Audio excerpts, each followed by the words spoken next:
Verkefni 20 kaffi er eins og verkefni 19 goðafræði. Það er upprifjun á því helsta í því verkefni sem þau eru búin að fara í gegnum í C-hlutum og ætti að vera orðin nokkuð örugg með og áfram eru fyrirmælin eins lítil og hægt er. Spásíðurnar eru gefnar upp, þið setjið það rétt og setjið svo haus og fót, einfalt bara eins og sýnt er á uppsetta sýnisorðinu. Blaðsíðu talið hér fyrir miðju með texta bara fyrir framan sem þið setjið inn sjálf.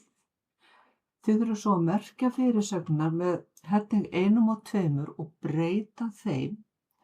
Passið að velja þá hér stíla rúðuna og velja svo að móta eða breyta með modify og þar inni getið þið breytt. Gerið það við heading 1 og 2 og númerið fyrirsögnar og passa að velja alltaf rétt númer þegar þið eru í multilevel list að velja sniði fyrir headinga, bara fyrir þetta, ekki þetta einfalda hér. Svo búið þið til 2 nýja stíla fyrir 2 fyrstu greinarnar, mótið aðrar greinar bara eins og ykkur sýnist þær eiga að vera og þó það muni ykkur örlítið þá skiptir það ekki öllu máli. Hér er til dæmis texti sem er settur bara inn í box, þið veljið borders and setting og bara textan og setja svo skikking á bakvið.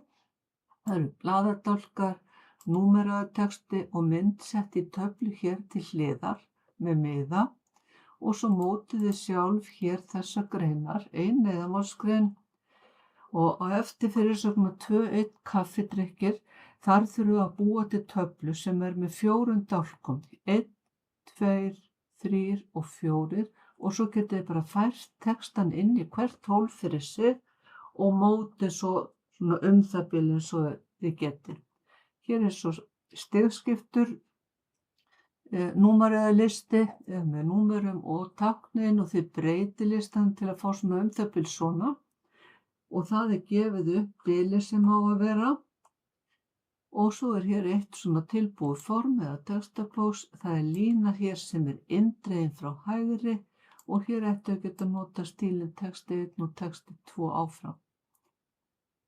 Ekki svo flókið en reynir kannski svolítið á okkur hvað þið hafið náð að ná tökum á en nýtið ykkur myndskeiði í fyrri verkefnum og verið duglega að skoða vel hvernig þetta lítur út. Gangi ykkur vel.